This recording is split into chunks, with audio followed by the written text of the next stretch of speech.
no le llaman pactar, pues no van a pactar con nadie, evidentemente. Y en esa Junta de Andalucía, haciendo estos pactos, está alguien que nosotros también en San Lucas conocemos muy bien, que es Juan Marín, el mismo que pisoteó los derechos de los trabajadores del patronato, que hoy algunos están aquí y que todavía están en la puerta del ayuntamiento peleando por reconquistar los derechos que les quitaron. Ese mismo es el que hoy está pactando con Susana Díaz en la Junta de Andalucía. Y esta mujer, nuestra Tere, como le decimos nosotros, que junto con su equipo está recorriendo toda Andalucía para defender y apoyar las reivindicaciones de los trabajadores, las primeras palabras que recibió el primer día que habló en el Parlamento andaluz fue: cállate bonita que tú no tienes ni idea. Así. Aparte de la frase machista, yo creo que pusieron un poco sobre la mesa su catadura moral y su catadura ética. Lo mismo hace aquí el PP con nuestro compañero David Alhambra, concejal de San Lucas si se puede, al que le dice que no le gusta su forma de hablar, como que es demasiado vulgar. Y parece ser que a la señora Ana Mestre del Partido Popular le daña sus aristocráticos oídos la forma de hablar de David.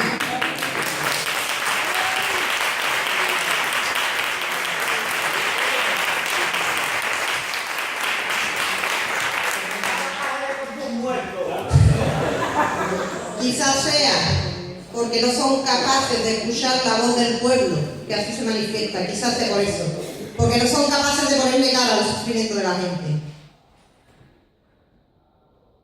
El 4 de diciembre, en el acto de inicio de campaña que tuvimos en Cádiz, Teresa nos habló de la memoria. Nos habló de la memoria de esos andaluces y andaluzas que salieron a la calle a luchar por la dignidad de un pueblo que en ese momento estaba siendo ninguneado, cuando se establecieron las autonomías. A mí no hay nada que me duela más que me pidan que me olvide. Y ahora salen estas caritas nuevas que nos pasean por las televisiones, como el señor Pablo Casado del Partido Popular, que quiere que olvidemos, que dice que nos pasamos todo el día hablando de las batallitas de nuestros abuelos y de las fosas de no sé quién. Hay que ser indigno para decir esa frase. Yo no tengo ningún familiar, afortunadamente, enterrado en una cuneta, pero tengo algo que ellos desconocen, que se llama empatía y sensibilidad para ser capaz de entender el sufrimiento de una familia que no sabe dónde está enterrada la gente que ama.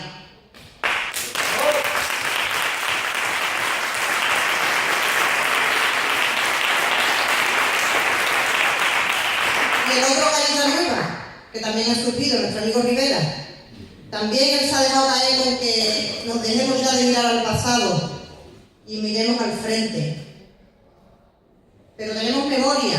Yo recuerdo, cuando era una niña, mi padre fue a una manifestación aquí, en la calle Ancha. Y nosotros, como pasaba entonces, que las madres tenían que ocuparse siempre de los niños, fuimos más tarde porque tenía que darnos de desayunar y vestirnos. Y bajábamos el carril y cuando empezamos a ver gente subí corriendo para arriba. Gente que subía ensangrentada, porque le habían hecho un encerrón a la policía y se habían liado a palos con ellos. Mi padre consiguió escaparse por una azotea. Recuerdo también la huelga de los trabajadores del campo, cuando se tenían que poner en huelga para conseguir un trabajo digno y nosotros nos teníamos que apretar bastante el cinturón para poder llegar al fin de mes. Y yo todavía tenía suerte porque mi madre era costurera y se bandeaba un poquillo. Pero a mi casa llegaban primos míos pidiendo para comer porque no tenían ni siquiera para el cacho de pan. Esos derechos los hemos conquistado los trabajadores y las trabajadoras de este país. Esos derechos no nos los ha dado nadie. No nos los ha dado los padres de la Constitución. No nos lo ha dado el rey. No nos lo dio Fraga. No nos lo dio Carrillo. No nos lo dio Adolfo Suárez. Es mentira. Todos esos derechos los hemos conquistado con sangre, sudor y lágrimas en las calles de este país. Que nadie nunca se atreva a intentar ni siquiera reclamarlo.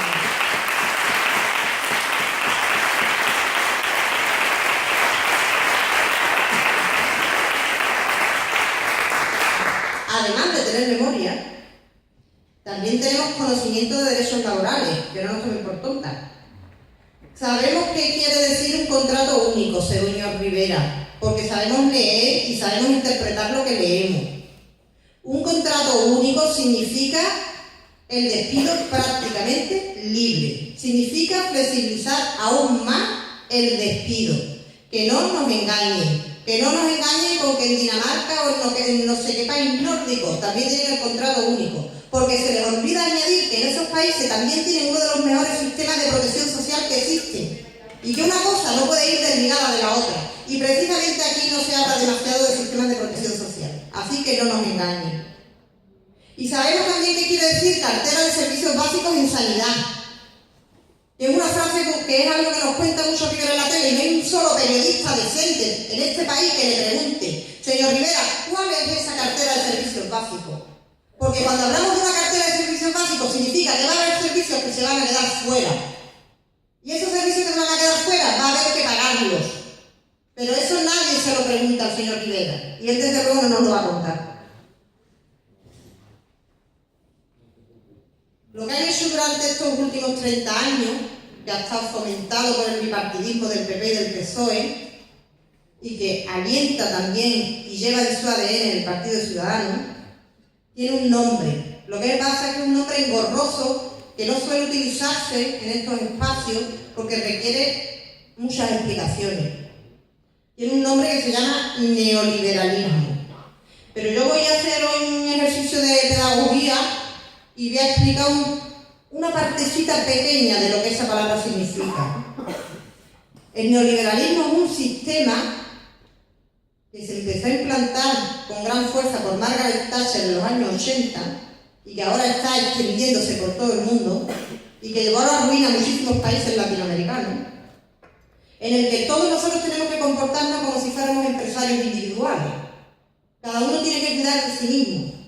Somos personas aisladas, en competencia unos contra otros. En este tipo de sociedad, la persona que no es rentable no tiene cabida, no tiene espacio. Tanto tiene, tanto vale. Lo decía el otro día también muy claro en el Salvado sobre pobreza energética el ministro. Decía, es que si hacéis una empresa pública de electricidad, eso no es rentable. Y le decía a la Colau, depende, ¿rentable para quién? Si es rentable para que la gente pueda llegar a fin de mes y pueda tenerlo en su casa, cuando hablemos de rentabilidad tenemos que ponerle cara y tenemos que ver que hay personas detrás de esa rentabilidad. Y hay otro tema que tampoco se habla en campaña electoral, a pesar de que Rajoy lo puso sobre la mesa el día del debate. Pero Pedro Sánchez se hizo el sueco. Y se hizo el sueco porque ellos también están de acuerdo. Tanto PP, tanto PSOE como Ciudadanos están apoyando un tratado que se llama Tratado de Libre Comercio entre Europa y Estados Unidos. TTIP se le llama. No se habla de eso en campaña electoral porque a ninguno de los otros partidos le interesa mencionarlo.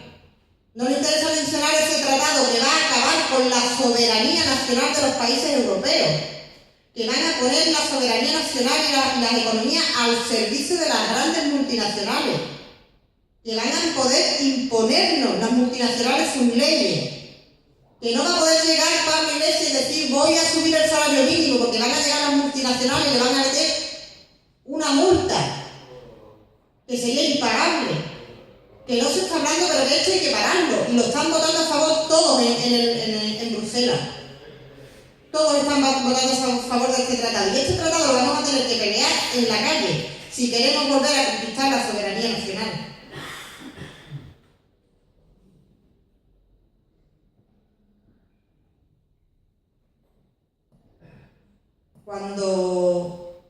Cuando yo me inicié en el activismo más fuerte, fue a raíz del ministro Wert y cuando empezamos a trabajar en la María Violeta contra la nueva ley de educación. Entonces yo empecé a estudiarme la LOMCE para ir dando conferencias explicando a la gente lo que esa ley de educación significaba. Y en ese proceso de investigación descubrí una cosa muy interesante, muy relacionada con esto del TTIP y muy relacionada con el modelo neoliberal. Me encontré con que en las escuelas querían introducir una nueva asignatura que se llama educación financiera. En aquel momento tampoco nadie hablaba de eso, luego también Jordi Diego le sacó un salvado sobre este tema muy interesante. Uno de los primeros sitios, Andalucía. No en vano, la primera foto que Susana Díaz se hizo cuando entró en el poder fue con Montenegro y Botín. Porque esta educación financiera no viene promovida desde espacio educativo, viene promovida desde espacio financiero, desde la OCDE, desde el mercado del comercio, desde la Comisión Nacional del Mercado de Valores, desde el Banco de España. Y lo que se pretende es lo mismo que se hizo con las preferentes. Culpabilizar a las personas que fueron estafadas por las preferentes porque no tenían suficiente cultura financiera. Si hubieran tenido más cultura financiera no los hubieran engañado. Como si esto no hubiera sido una banda de sinvergüenza que cogieron los ahorros de los abuelitos y los invirtieron donde no los tenían que invertir sin decirle nada. Encima los culpabilizan y fueron ellos los culpables de que los estafaran con las preferentes. Y esta educación financiera tiene tres objetivos muy claros, que es enseñarle a nuestros jóvenes cómo ahorrar para pagarse los estudios, enseñarle a nuestros jóvenes cómo ahorrar para pagarse un seguro privado de sanidad y enseñarle a nuestros jóvenes cómo buscar el mejor plan de pensiones privado. Eso quieren enseñarle a nuestros jóvenes en las escuelas, para que se olviden en un par de generaciones de que alguna vez tuvimos esos derechos, de que alguna vez tuvimos una educación pública gratuita y de calidad, de que alguna vez tuvimos una sanidad pública gratuita y universal y de que alguna vez tuvimos pensiones públicas. Pero yo les digo desde aquí, que saquen sus garras sucias de nuestras escuelas. Se lo digo a Rajoy, que saquen sus sucias manos de nuestras escuelas. Se lo digo a Rivera, se lo digo a Susana Díaz. Si ellos no son capaces de sacar las sucias manos de nuestras escuelas, iremos nosotros y lo haremos y echaremos a los bancos de nuestros colegios, porque no los queremos aquí.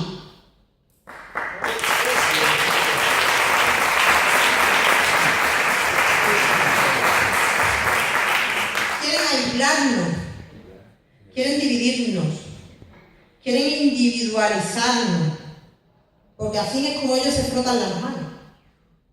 Por eso, desde un principio, en Podemos hemos puesto en valor los espacios colectivos, hemos puesto en valor los encuentros, los movimientos sociales, las asociaciones. Por eso el domingo decía Juan Carlos Monedero en Jerez que somos una máquina